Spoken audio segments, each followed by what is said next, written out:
Eid special novel. चांद रात पर सबके घरों में रौनक थी, लेकिन वो उदास और तन्हा थी। अकेली अपने कमरे में बैठी थी। इसकी आंखें भीगी हुई थी। जब भी ईद आने वाली होती तो उसे अपने माँ बाप की याद शिद्दत से सताती। 4 साल हो गए थे इन्हें गए हुए, लेकिन आज भी इनकी याद इसके दिल को तड़पा देती थी। भाई भाभी का रवैया जिस तरह बदला था, इनके मरते ही वो इसका मासूम जहन कबूल नहीं कर पाया था। माँ बाप के जाने के बाद ऐसी कोई ईद न थी जो इसकी खुशी खुशी गुजरी हो। वो हमेशा रोती हुई उन्हें याद करती, दिल में तड़पती रहती। पूरा दिन उदास गुजरता और भाभी इसका खामोश चेहरा देखकर गुस्से से कहती, इतना शोक ज़दा चेहरा बनाने की क्या ज़रूरत है? क्या पूरी दुनिया को बताना चाहती हो कि हम तुम पर जुल्म करते हैं? वो घबरा कर अपने आंसू साफ कर लेती। नहीं नहीं भाभी, ऐसी तो कोई बात नहीं। इसकी आवाज़ में नरमी होती, लेकिन नायला भाभी उसे नफरत से घूरती। अब देखो भाई, तुम्हारे रिश्ते नहीं आते तो इसमें मेरा क्या कसूर है? मैं तो तुम्हें जल्द से जल्द इस घर से रुखसत करना चाहती हूँ। तुम भी तो यही चाहती हो ना कि भाई भाभी तुम्हारी शादी कर दें, ताकि तुम्हारी इस काम से जान छूटे। वो जो किचन में जल्दी जल्दी बर्तन धो रही होती हो, इसके तो वहमो गुमान में भी ये ख्याल नहीं था, लेकिन भाभी ने जैसे अपने जहनी अंदाज़े लगाए थे। नहीं भाभी, ऐसी बात नहीं है।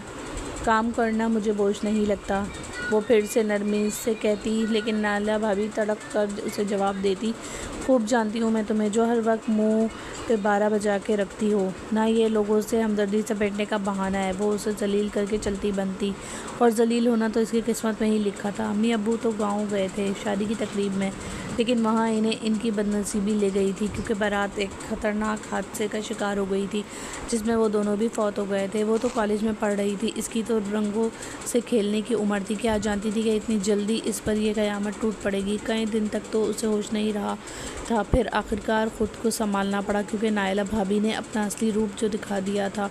अब वो इतने बड़े घर की अकेले मालकिन बन गई थी। एक नंद थी बेचारी 20-19 साल की, क्या बिगाड़ लेती इस जालिम औरत का? भाई तो चलते ही नायला भाभी के इशारों पे थे। हर ईद इसकी उदास गुजरती। कोई ऐसी ईद नहीं थी जो वो रोते हुए नहीं गुजारती थी। आज चांद रात थी, लेकिन भाई को ख्याल तक नहीं आया था कि इनकी एक बहन भी इस घर में रहती है। हरीम फातिमा, जिसके नाम का उन्होंने जोड़ा बनाया था, और ना ही कोई चूड़ियाँ मेहंदी लेकर दी थी। वो अपने खाली खाली हाथों को देख रही थी। इसके चेहरे पर कोई रौनक नहीं थी। किचन में सारे बर्तन ऐसे ही पड़े हैं और तुम यहाँ बैठी हो चुप कर। नायला भाभी अचानक इसके सर पे आके चिल्लाने लगी, तो वो घबराकर उठ खड़ी हुई। फिर इसकी भीगी आंखें और गुलाबी चेहरा देखकर गुस्से से कहने लगी, आखिर तुम्हारी ये मनहूस शक्ल पर हर वक्त 12 क्यों बजे रहते हैं? जब देखो रोती रहती हो, इस घर में नहूसत फैलाना चाहती हो। नायला भाभी की तलब बात पर वो खामोश रही। फिर उठकर किचन में आकर बर्तन धोने लगी। इनके भी 4 बच्चे थे, 2 बेटियाँ जो अब एक 10 साल की थी और एक 8 साल की, और इससे छोटे बेटे थे। दोनों ही बेटियाँ मेहंदी लगवाने के लिए पड़ोस में गई हुई थी, जबकि नायला भाभी को अपनी इस नंद का एक बार भी ख्याल नहीं आया था कि ईद का मौका है, इससे भी मेहंदी लगवानी होगी, चूड़ियाँ पहननी होंगी। किसी को भी इसका ख्याल नहीं था। भाई ने तो माँ बाप के मरने के बाद आज तक इसके सर पर हाथ भी नहीं रखा था। नम आंखें लिए वो बर्तन धो रही थी, लेकिन आंखों में आने वाले आंसू वो अपने दिल में उतार रही थी। नहीं चाहती थी कि इसके ये आंसू नायला भाभी देखें और उसे सख्त बातें सुनाएं, क्योंकि कल ईद भी थी। कुछ आंसू उसे कल के लिए भी बचा कर रखने थे। चलो जल्दी जल्दी रात की दावत की तैयारी करो, मेरी खाला आ रही हैं, सऊदी अरब से आई हैं वो पाकिस्तान। पूरे 10 साल बाद दावत में कोई कमी नहीं रहनी चाहिए। हरीम, नायला भाभी ने उसे हुक्म दिया था। वो जो अभी सफाई करके फारिग हुई थी, उसे कपड़े बदलने का मौका भी नहीं मिला था, वो भी ईद के दिन। और नायला भाभी नया ऑर्डर लेकर आ गई थी। वो बेचारी इनकी शक्ल देखती रह गई। कुछ भी कहने का कोई फ़ायदा नहीं था। वो सुबह बर्तन धो रही थी जब ईद की नमाज़ पढ़कर भाई इसके पास आए थे। हमाद भाई ने इसके सर पर हाथ रखा, साथ ही तल्ख लहजे में कहने लगे, ये क्या तुम अभी तक ऐसे ही किचन में खड़ी हो? कम अज़ कम ईद वाले दिन तो तुम्हें साफ़ कपड़े पहनने चाहिए थे हरीम। और वो हैरत से अपने बड़े भाई का मुँह देखती रह गई। वो उससे 12 साल बड़े थे। हमाद भाई के सामने वो बच्चों की तरह थी, लेकिन इनका ऐसा बेगाना लहजा उसे जीते जी मार देने के लिए काफ़ी था। वो खामोश रही। सर पर हाथ रखकर वो वापस चले गए थे और फिर नहीं आए, और वो खामोशी से काम करती रही, यहाँ तक कि 3 बज गए। और अब जैसे ही नहाने के लिए जाने लगी तो नायला भाभी ने नया हुक्म दे दिया कि रात को इनके किसी रिश्तेदार की दावत है। इसका दिल खून के आंसू रो रहा था, लेकिन वो खामोशी से इस दावत की तैयारी करने लगी। उन्होंने कई मेन्यू के नाम बता दिए थे जो उसे तैयार करने थे। खाना पकाने में, घर की सफाई करने में, हर काम में वो ताकतीक के हालात ने उसे बहुत कुछ सिखा दिया था। फिर रात को सारा दावत का खाना तैयार कर दिया, और इसने भाभी का नया डिनर सेट भी धोकर साफ़ कर दिया था। सिर्फ डाइनिंग टेबल पर खाना लगाना था कि इतने में वो मेहमान खातून भी आ गई, जो रिश्ते में नायला भाभी की खाला लगती थी। सुना था कि वो कई सालों बाद पाकिस्तान वापस आई हैं, लेकिन इनके साथ कोई अजनबी भी था जिसकी भारी आवाज़ लाउंज में गूंज रही थी। लेकिन हरीम चुपचाप किचन में काम कर रही थी। काफ़ी देर तक वो सब बातें करती रहीं। फिर हरीम ने चाय बनाई तो इशारे से जिया को बुलाया और कहने लगी कि नायला भाभी को कहो चाय ले जाए। जिया ने जैसे ही अपनी माँ से कहा तो नायला भाभी को सख्त गुस्सा आया। आ जाओ हरीम चाय लेकर, कितनी देर हो गई है, उन्होंने वहीं से बैठे बैठे गुस्से से कहा था। लेकिन वो लाउंज में जाने पर झिझक रही थी क्योंकि वहाँ कोई अजनबी भी बैठा था जो शायद इस खातून का बेटा था। लेकिन नायला भाभी के हुक्म से इनकार करने की इसकी ज़रूरत नहीं थी। ऊपर से इसके कपड़े भी बहुत मैले हो रहे थे। सुबह से इसने कपड़े तब्दील नहीं किए थे, ऐसे ही दाग धब्बे कपड़ों पर मौजूद थे क्योंकि वो सारा खाना तैयार करने में मसरूफ़ रही। ईद का दिन उसका काम करने में ही गुजरा था। वो सर झुकाकर चाय की ट्रॉली लाउंज में ले आई। सामने सोफे पर बैठे शख्स ने उसे गौर से देखा था। दुपट्टा चेहरे पर इतना ज़्यादा आगे किया हुआ था कि इसका चेहरा भी दिखाई नहीं दे रहा था, जबकि इसके हाथ कपकपा रहे थे। वो चाय की ट्रॉली लाउंज में रखकर जल्दी से पलट गई थी। ना जाने क्यों वो हैरान थी अपने दिल के ऊपर जो बुरी तरह काँप रहा था। हालांकि आज से पहले ऐसा नहीं हुआ था क्योंकि एक लम्हे में ही इससे देख लिया था कि वो सामने बैठा अजनबी जो बहुत गहरी नज़रों से उसे देख रहा था। ना जाने क्यों उसे अजीब लगा था। नायला भाभी के हुक्म पर सारा खाना टेबल पर सजा दिया और खुद कहीं गायब हो गई। खाना बहुत ही लजीज बना था। तभी नायला भाभी की गाला फरदाना बेगम कहने लगी खाना तो बहुत ही जायकेदार है। इतने दिन बाद हमने पाकिस्तान का ऐसा लजीज खाना खाया है। वैसे खाना बनाया किसने है? इससे पहले कि नायला भाभी अपना नाम लेती इनकी बेटी जिया कहने लगी हमारी फुप्पो बनाती हैं खाना, सारा काम भी वही करती हैं। नायला भाभी ने अपनी बेटी को घूर कर देखा था लेकिन अब कुछ नहीं हो सकता था। फरदाना बेगम जाते जाते पलटी थी। फिर नायला भाभी से कहने लगी अपनी नन से मिलवाओ तो सही, वो बेचारी तो सामने ही नहीं आई, शायद बहुत शर्माती है। तभी नायला भाभी ने हरीम को आवाज़ दी थी जिसने मौके गनीमत जानकर जल्दी जल्दी कपड़े तब्दील कर लिए थे। अपना सफ़ेद रंग का सादा सा जोड़ा पहना, अभी इसके बाल हल्के हल्के गीले थे। लेकिन अचानक ही नायला भाभी की आवाज़ पर वो परेशान हो गई। तभी जल्दी से दुपट्टा सलीके से ओढ़ा और बाहर आ गई। सादगी में भी वो बहुत प्यारी लग रही थी। फरदाना बेगम उसे गौर से देख रही थी। फिर इसके सर पर हाथ रख कर कहने लगी बेटा तुमने खाना तो बहुत अच्छा बनाया है, आज ईद का दिन है तो ये लो मेरी तरफ से ईदी। उन्होंने 2000 रुपये इसकी हथेली पर रखे तो नायला भाभी की आंखें फटी की फटी रह गई, जबकि साथ में खड़ा उनका बेटा बहराम ज़ेरे लब मुस्कुरा रहा था। वो लड़की जिसका चेहरा सुर्ख हो रहा था, ऐसे लग रहा था जैसे इसने कोई जुर्म कर लिया हो। वो बहुत ज़्यादा डरी हुई लग रही थी, लेकिन न जाने क्यों बहराम को वो बहुत अच्छी लगी थी। वापसी में वो अपनी माँ फरदाना बेगम से कहने लगा मम्मा वो लड़की कैसी थी, मैंने आज तक ऐसी लड़की नहीं देखी। इसके चेहरे पर मुस्कुराहट थी तो फरदाना बेगम कहने लगी हाँ लगता है नायला ने इससे बहुत दबा कर रखा हुआ है, बेचारी के माँ बाप तो है नहीं, बस भाई भाभी। न जाने नायला इसके साथ कैसा सलूक करती होगी इस लड़की के साथ, क्योंकि ज़बान की वो बहुत तेज़ है। लेकिन वो लड़की तो बहुत ही मासूम लग रही थी, मुझे तो वो बहुत ही अच्छी लगी। बहराम शरारत से कहने लगा अच्छा इतनी ही अच्छी लगी है तो क्या आप उसे अपनी बहू बनाने का सोच रही हैं? फरदाना बेगम मुस्कुरा कर कहने लगी मैं तो नायला से कहने वाली थी कि मेरे बहराम के लिए पाकिस्तान में कोई लड़की तलाश करो, लेकिन जब मैंने इसकी नन को देखा तो फिर मैं खामोश हो गई क्योंकि लड़की तो सामने ही थी। फिर भला मुझे उसे कहने की क्या ज़रूरत थी? वैसे तुम्हें वो लड़की कैसी लगी? क्योंकि मुझे ऐसी ही लड़की चाहिए, सलीका शुआर, तमीज़ और तहज़ीब वाली, और सबसे बड़ी बात उसे घर का काम काज करना आता हो, क्योंकि हमें कौन सा यहाँ पाकिस्तान में रहना है, हम उसे अपने साथ सऊदी अरब लेकर जाएंगे, वो वहीं पर रहेगी। बहराम ने नफ़ी में सर हिलाया था। हरगिज़ नहीं मम्मा, मैं उसे सऊदी अरब नहीं लेकर जाऊँगा, मेरा यहीं पर शिफ्ट होने का इरादा है। तो फरदाना बेगम मुस्कुरा कर कहने लगी ठीक है जैसे तुम्हारी मर्ज़ी। अच्छा है ना, इस लड़की को हर काम आना चाहिए, अकेले में तुम लोगों को परेशानी भी नहीं होगी। क्या ख्याल है नायला से बात करूं? तो बहराम ने मुस्कुराकर हाँ में सर हिला दिया था। वो जो ईद की पहली रात बिस्तर पर लेटी करवटें बदल रही थी क्योंकि इसका तकिया आंसुओं से गीला हो चुका था। नायला भाभी ने आज इस पर एक घटिया इल्ज़ाम लगाया था, वो भी भाई के बगैर। जब वो घर में आई मेहमान खातून उसे पैसे देकर गई तो नायला भाभी ने उसे तेज़ नज़रों से देखा था। जानबूझ इसके बेटे के सामने आने की कोशिश कर रही थी ना तुम, और वो भाभी के इस इल्ज़ाम पर सदमे से ही मर गई थी जैसे। कपड़े बदल कर आई ताकि इस तरह तुम इस लड़के की नज़रों में आ जाओ। इसे रोते हुए अपनी आंखों से आंसू साफ किए थे। वो सोच भी नहीं सकती थी कि नायला भाभी की सोच इतनी घटिया है, और वो 2000 भी उन्होंने इसकी हथेली से झपट लिए थे। ये मेरी खाला देकर गई हैं तो तुम्हारा इन पैसों पर कोई हक नहीं है, अब जाओ जाकर वो सारे बर्तन धो। नायला भाभी ये कहकर अपने कमरे में चली गई थी, जबकि वो अंदर घुट घुट कर रोती रही, लेकिन इसने ज़बान से कुछ नहीं कहा, अपना फैसला अल्लाह पर छोड़ दिया था। दूसरी तरफ जिया गुस्से से माँ से कह रही थी मम्मा आप पप्पो के साथ ऐसा क्यों करती हैं, वो कितनी मासूम है, कुछ बोलती भी नहीं है। वो नफ़रत से अपनी माँ को देख रही थी। नायला भाभी ने उसे एक थप्पड़ रसीद किया था। खामोश हो जा, मेरे सामने ज़बान चलाती है। जिया रोने लगी, लेकिन वो जानती थी कि इसकी पप्पो कितनी अच्छी हैं, जो हमेशा खामोश रहती हैं, कभी भी नहीं बोलती। वो अपनी पप्पो से बहुत प्यार करती थी, लेकिन माँ खौफ की वजह से वो उसे कुछ कह नहीं पाती थी। दूसरी तरफ हरीम आज रात बिस्तर पर लेटी रो रही थी, लेकिन वो नहीं जानती थी कि खुदा ने इसकी तकदीर में आसमान का चाँद लिख दिया है, जो बहुत जल्द इसकी किस्मत में आने वाला है। नायला आज मैं तुमसे कुछ मांगने। अगले हफ्ते फिर से फरदाना बेगम नायला भाभी के सामने बैठी थी। वो हैरान रह गई। खैरियत तो है खाला, आपको किस चीज़ की क्या ज़रूरत पड़ गई? आप तो खुद माला माल हैं। फरदाना बेगम मुस्कुरा कर कहने लगी मैं तो माला माल हूँ अल्हम्दुलिल्लाह, अल्लाह ने किसी चीज़ की कोई कमी नहीं रखी हुई, लेकिन असल हीरा तो तुम्हारे घर में छुपा हुआ है जिससे मैं लेने आई दरअसल मैं बहराम के लिए हरीम का रिश्ता लेने आई हूँ। मुझे वो लड़की बहुत अच्छी लगी और मेरे बहराम को भी वो बहुत पसंद आई। हमें ऐसी ही लड़की की तलाश थी। असल में यहाँ पाकिस्तान इसलिए आई हूँ कि इसकी शादी कर सकूँ। शादी के बाद वो मुस्तकिल पाकिस्तान में शिफ्ट हो जाएगा, क्योंकि इसका फैक्ट्री लगाने का इरादा है यहाँ पर, क्योंकि हम अपना सारा सरमाया ऐसा ऐसा पाकिस्तान मुंतकिल कर देंगे। तुम तो जानती हो हमारी छोटी सी फैमिली है, बस बहराम हमारा अकलौता बेटा है। अभी इसके बाबत सऊदीया में ही रहेंगे, क्योंकि इतना बड़ा बिज़नेस पाकिस्तान शिफ्ट करने में कई साल लग जाएंगे, लेकिन बहराम मुस्तकिल यहीं पर रहेगा। और मुझे यकीन है कि तुम्हें इस रिश्ते पर कोई एतराज़ नहीं होगा। नायला भाभी की आंखें फटी की फटी रह गई थी। वो नहीं जानती थी कि इनकी खाला इतनी रईस है, फैक्ट्रियों की मालिक, और वो इसकी आम सी दिखने वाली नन का रिश्ता लेने आई है। अगर हमाद साथ में ना बैठे होते तो वो फ़ौरन ही इनकार कर देती, लेकिन फरजाना बेगम की बात पर हमाद भाई फ़ौरन ही कहने लगे, जी जी आंटी, हमें इस रिश्ते पर कोई एतराज़ नहीं, ये तो आपका हम पर एहसान है। दरअसल मैं भी हरीम का कई सालों से रिश्ता तलाश कर रहा हूँ। शुक्र है कि खुदा ने घर बैठे बैठे इसका रिश्ता भेज दिया, वो भी इतना अच्छा। नायला भाभी को दिल में गुस्सा आ रहा था। वो कभी भी इस लड़की का इतनी अच्छी जगह पर रिश्ता नहीं होने देना चाहती थी। आज से नहीं, वो पिछले 4 सालों से यही सब कर रही थी। भला घर में मौजूद नौकरानी को कौन रुखसत करना चाहता है, लेकिन आज तो इसकी किस्मत आसमानों पर थी। तभी तो बहराम जैसा खूबसूरत और पढ़ा लिखा लड़का इसका नसीब बनने वाला था। थोड़ी ही देर बाद फरजाना बेगम ने हरीम को बुलवाने की ख्वाहिश का इजहार किया था, तो हमाद भाई ने फ़ौरन ही जिया को कहा कि जाकर अपनी फूफो को बुलाकर लाओ। हरीम जो किचन में चिकन पुलाव बना रही थी, जिया के काम पर बुरी तरह घबरा गई कि शायद इससे कोई गलती हो गई है। इतनी देर हो गई, वो लाउंज में चाय भी तो नहीं लेकर गई थी। तभी घबराकर वो जल्दी से बाहर आ गई थी। हमाद भाई ने उसे अपने बराबर में बैठने को कहा तो वो हैरान रह गई। फरजाना बेगम भी इसके साथ बैठी थी। तभी वो मुस्कुराकर इसके सर पर हाथ रखते हुए कहने लगी, आज से ये लड़की मेरी हुई। ये लड़की नहीं मेरे, बल्कि मेरे लिए तो हीरा है। वो मुस्कुराकर उसे देख रही थी। फिर अपने हाथ से एक सोने की अंगूठी निकालकर हरीम की उंगली में पहना दी। मैं दरअसल शादी भी जल्द से जल्द करना चाहती हूँ, क्योंकि मैं चाहती हूँ कि पहले निकाह हो जाए और अगली ईद पर रुखसती हो जाएगी। ये सुनकर बहराम भाई खुश हो गए। वो कहने लगे, ठीक है, हमें भी थोड़ा वक्त मिल जाएगा, मुझे इस बात पर कोई एतराज़ नहीं। उन्होंने सारे मामला तय कर लिए थे, जबकि हरीम हैरान थी कि किस बारे में बात हो रही है, किसका निकाह किसकी रुखसती। वो खामोशी से उठकर किचन में आ गई थी। फिर रात को हमाद भाई ने उसे अपने पास बुलाया था। तुम्हारे लिए रिश्ता आया है और मैं तुम्हारा निकाह कर रहा हूँ अगले जुम्मे को। वो खामोश रही थी, क्या कहती, लेकिन नायला भाभी गुस्से से कहने लगी, आपने अकेले सारे मामला तय कर लिए, मुझसे सलाह मशवरा तक नहीं लिया।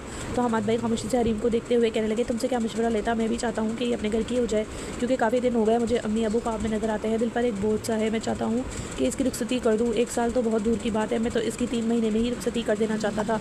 हमाद भाई की बात पर इसकी आंखें नम हो गई थी। वो खामोशी से उठकर कमरे में आ गई। कमरे में आते ही रोने लगी कि इसका होने वाला शौहर कौन है, इसका रिश्ता कहाँ से आया। लेकिन हमाद भाई ने इसकी ज़िंदगी का फैसला कर दिया था और इससे अपना सब कुछ खुदा पर छोड़ दिया था। आगे इसकी ज़िंदगी में क्या होने वाला था वो नहीं जानती थी, लेकिन इतना ज़रूर जानती थी कि इसका सब्र और बर्दाश्त अल्लाह ताला रहेगा, नहीं जाने देगा। ईद के बाद फरजाना बेगम को जल्दी वापस सऊदी अरब जाना था और बहराम भी इनके साथ ही चला जाता, इसलिए इन्हें निकाह करने की बहुत जल्दी हो रही थी। सिर्फ 1 हफ्ते बाद ही इसका निकाह होने वाला था। वो इतना तो जानती थी कि वही अजनबी जो इस दिन इस मेहमान खातून औरत के साथ आया था वही इस औरत का बेटा था। तो क्या वो खूबसूरत और हैंडसम नजर आने वाला शख्स खुदा ने इसकी तकदीर में लिख दिया है। हरीम को अभी तक ये यकीन नहीं आ रहा था। इस दिन भी वो किचन में काम कर रही थी, तब नायला भाभी इसके पास चली आई। ओहो, आजकल तो तुम बहुत आसमान पर उड़ रही हो कि आगे इतने बड़े घराने से तुम्हारा रिश्ता आया है, और याद रखना ये सब मेरी वजह से हुआ है। इनका हसद इसके चेहरे से साफ जाहिर हो रहा था। वो खामोश रही, वो क्या कहती। तभी नायला भाभी भी कहने लगी, ज़्यादा आसमान पर मत उड़ना वरना ज़मीन पर आगे रहोगी। इनका बस यही चल रहा था कि ये रिश्ता होने ही ना दे। हरीम की खामोशी इन्हें बहुत गुस्सा दिला रही थी। वो जो हर बात पर खामोश रहती, किसी बात का कोई जवाब ही नहीं देती थी। तभी इसके हाथ से बर्तन झपटते हुए वो कहने लगी, अब जाकर अपने कमरे में चली जाओ, क्योंकि कल तुम्हारा निकाह है। ऊपर से तुम्हारे भाई को ना जाने तुमसे कौन सी हमदर्दी का बुखार चढ़ गया है। कहता है कि अब 2-4 दिन मेरी बहन से काम ना करवाओ। वो वैसे भी 1 साल बाद इस घर से रुखसत हो जाएगी, अब वो पढ़ाई हो जाएगी निकाह के बाद। अब जाओ तुम, वरना तुम्हें काम करते हुए देख लिया तो खमा मखवा हम दोनों में लड़ाई हो जाएगी। भाभी गुस्से से उसे किचन से बाहर धकेल रही थी। इसकी आंखों में आंसू आ गए, लेकिन वो खामोशी से अपने कमरे में आ गई।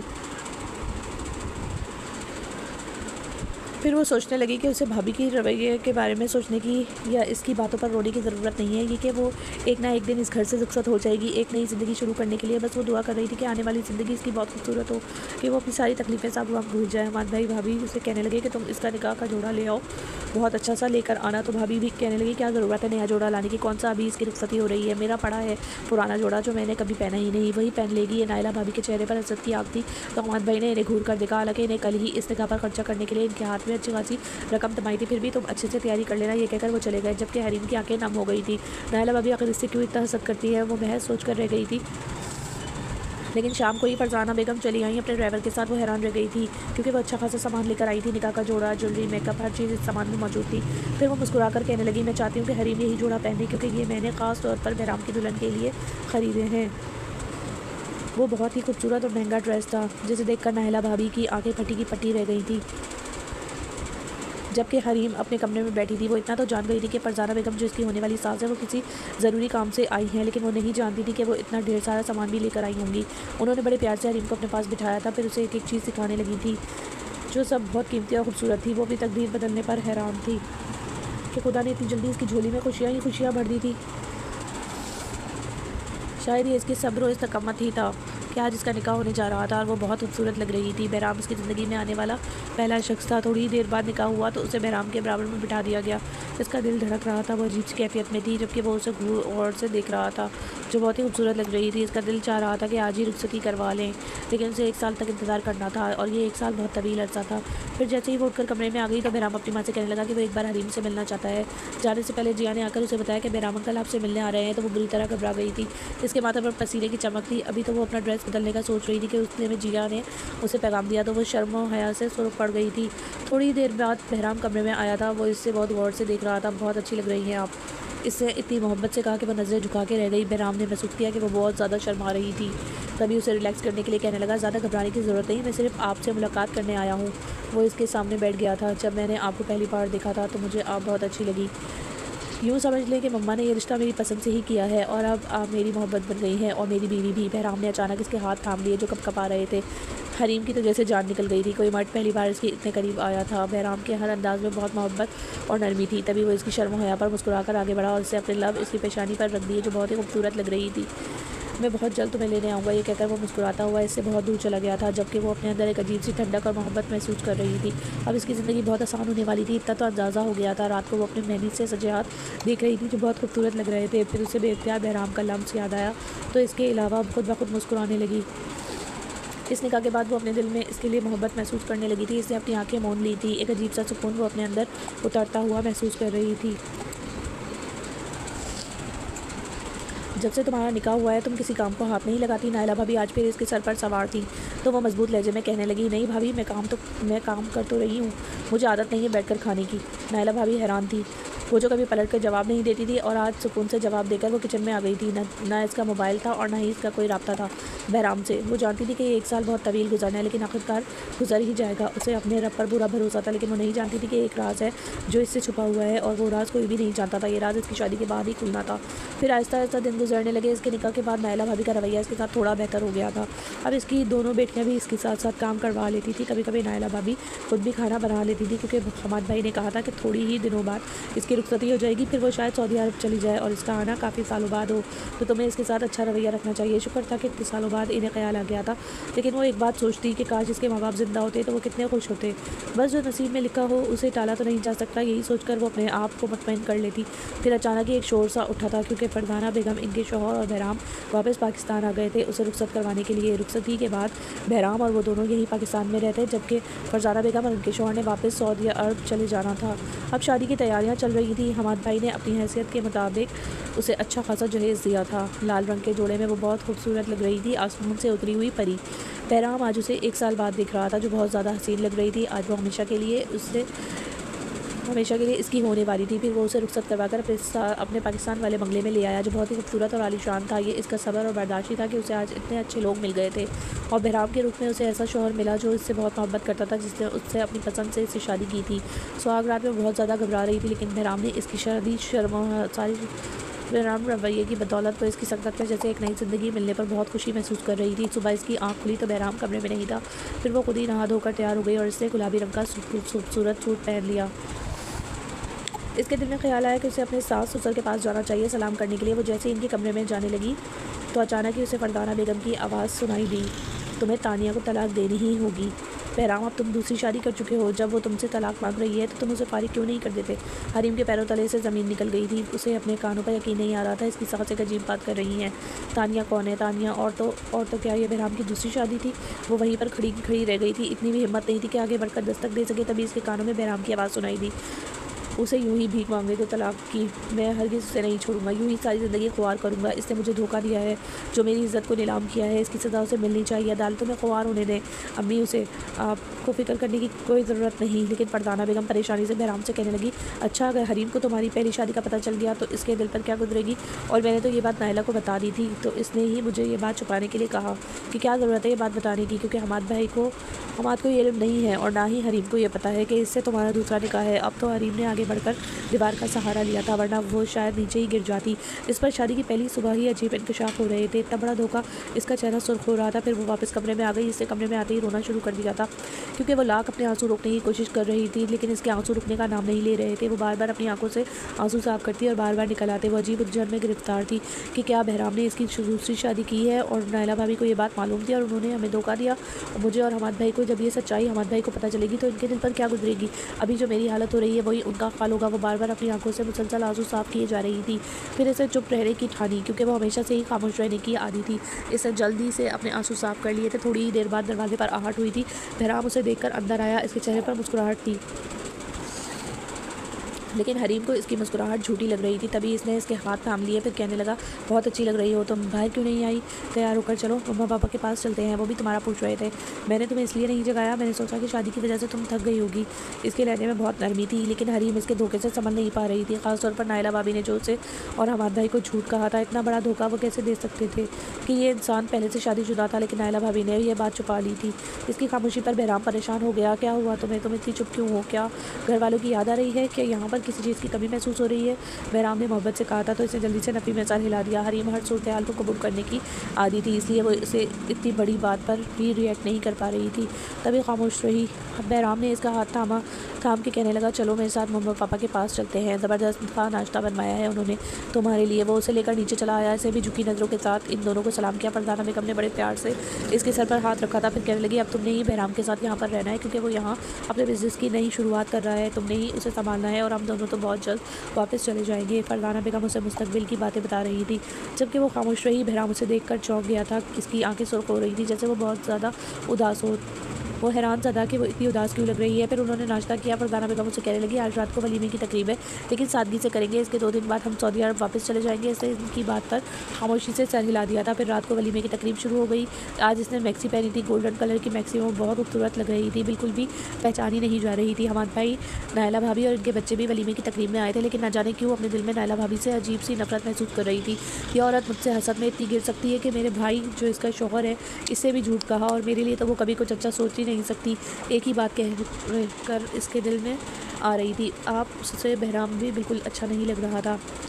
न जाने क्यों अपने नसीब के इस मरहले पर अपने आप को बहुत टूटा बिखरा हुआ महसूस कर रही थी। हमाद भाई उसे कहने लगे, चलो आओ, मैं तुम्हें लेने आया हूँ, आज हमारे साथ चलो। तो इसने साफ इनकार कर दिया।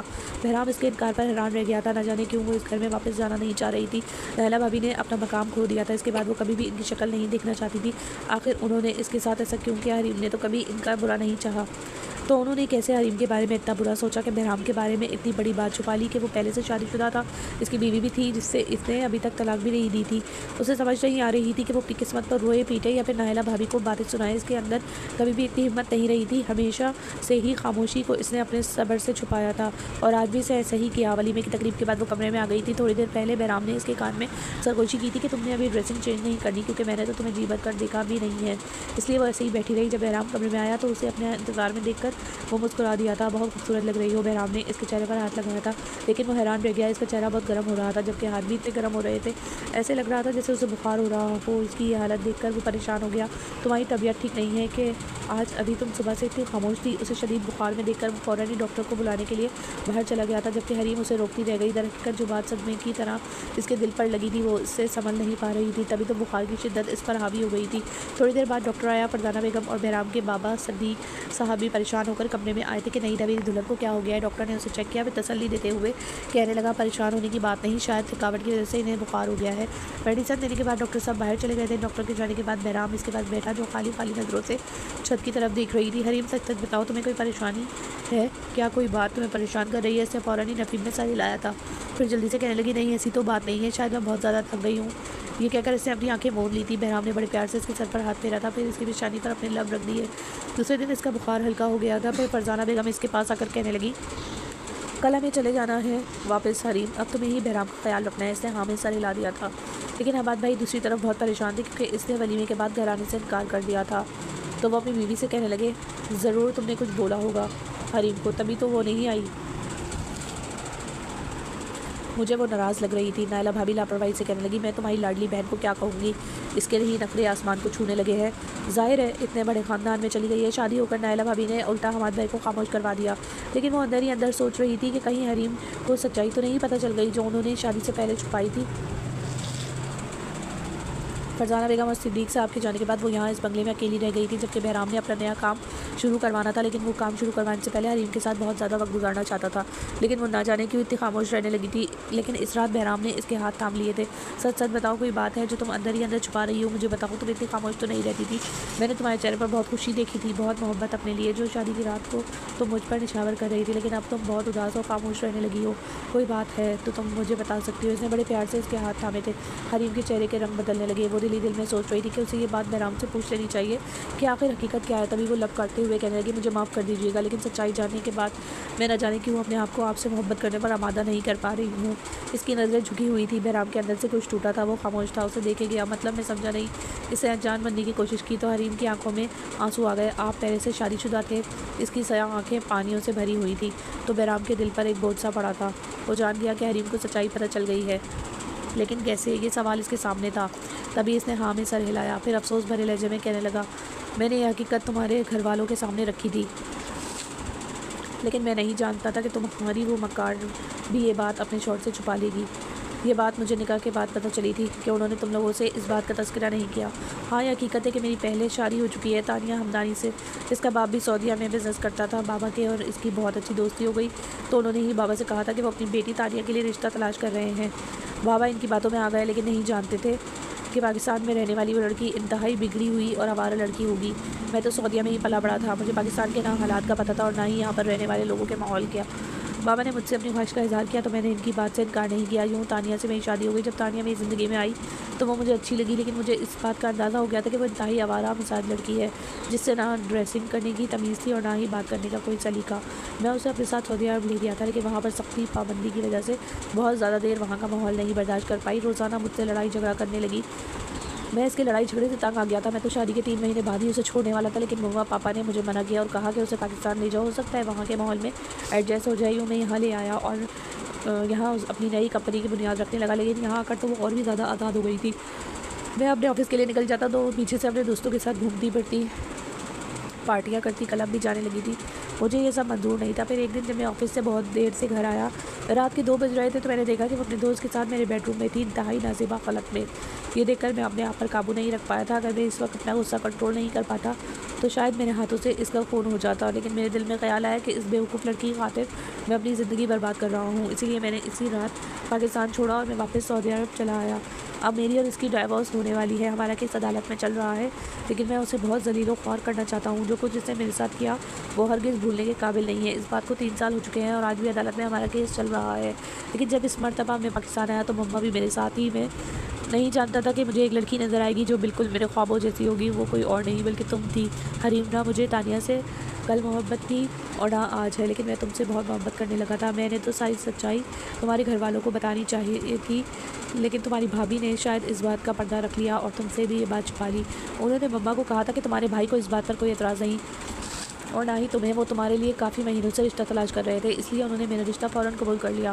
लेकिन मैं नहीं जानता था कि तुम जैसी मासूम लड़की को ये सच्चाई पता नहीं होगी। मुझे माफ़ कर दो अगर मेरी तरफ से तुम्हारा दिल दुखा है। तो बहराम ने इसके सामने हाथ जोड़ दिए थे, जबकि हरीम का मासूम दिल एकदम ही पिघल गया था। वो अपने आप को बहुत हल्का फुल्का महसूस कर रही थी। इतने दिनों से जो बोझ जिसके दिल पर था वो बहुत हल्का हो गया था। तभी वो बहराम के सीने से जा लगी।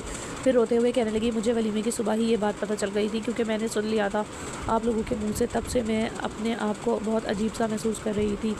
ऐसे लग रहा था जैसे मैं सेकंड पर्सन बनकर आपकी ज़िंदगी में आई हूँ और मुझे ये कबूल नहीं था, क्योंकि मैंने अपने अच्छे नसीब की बहुत दुआएं की थी। अल्लाह जी से मैंने अपनी ज़िंदगी में बहुत दुख देखे हैं। अपने माँ बाप को खोने के बाद वो रोते हुए बहराम से कह रही थी। बहराम ने बड़े प्यार से इसके सर पर हाथ रखकर तसल्ली दी थी। मेरा वादा है तुमसे, मेरी वजह से तुम्हारी आंखों में कभी आंसू नहीं आएंगे। तुम इंतहाई अच्छी लड़की और अच्छे इंसानों के साथ कभी बुरा नहीं होता। बहराम ने उनसे तसल्ली दी तो इसने अपने आंसू साफ कर लिए। तभी तो मैं कहूँ कि तुम्हें क्यों इतना बुखार है, तुम क्यों इतनी उदास और परेशान रहने लगी हो। बेवकूफ़ लड़की, पहले ही मुझसे सारी सच्चाई जान लेती तो आज तुम्हारे दिल पर कोई बोझ नहीं होता। मुस्कुराते हुए कहने लगी, लेकिन अब मैं बहुत खुश हूँ सच्चाई जानने के बाद, क्योंकि मैं आपसे बहुत मोहब्बत करती हूँ। बहराम ने मोहब्बत से उसे देखा था। मेरी मोहब्बत में भी तुम्हें कभी कोई कमी महसूस नहीं करूँगी। चलो अब बहुत हो गई उदासी और माजी की बातें, मैं अब तुम्हें बाहर लेकर चलता हूँ, हम बाहर खाना खाएंगे, जल्दी से तैयार हो जाओ। फ़ौरन ही मुस्कुराते हुए उठी थी। ब्लू कलर का खूबसूरत सूट पहनकर तैयार हो गई। फिर दिल में सोचने लगी, क्या हुआ अगर वो पहले से शादीशुदा है तो इसकी ज़िंदगी में भी कई दर्द तकलीफ़ के मरहल आए हैं। मेरी तरह मुझे ऐसे नहीं सोचना चाहिए कि वो मुझसे मोहब्बत करते हैं, मेरे लिए इतना ही काफ़ी नहीं। ये सोचकर इसकी आंखें जगमगाने लगी। जब वो तैयार होकर आई तो बहराम की निगाहें इस पर से हट नहीं रही थी। वो बहुत खूबसूरत लग रही थी। बहराम ने इसका हाथ थामा और फिर उसे रेस्टोरेंट में लेकर आ गया। यहाँ बैठकर उन्होंने सुकून से खाना खाया। वापसी में वो कहने लगी, मैं हमाद भाई से मिलना चाहती हूँ। जब से शादी हुई थी वो एक दफ़ा भी नहीं घर पर गई थी। तो बहराम मुस्कुराकर कहने लगा, क्यों नहीं, मैं तुम्हें ले चलता हूँ। लेकिन रुकना नहीं है। इसके चेहरे पर मुस्कुराहट थी तो हरीम कहने लगी, नहीं नहीं, बस थोड़ी देर बैठकर फिर वापस आ जाएंगे। हमाद भाई ने उसे देखा तो बहुत खुश हो गए। वो समझ गए थे कि हरीम इनसे नाराज़ है।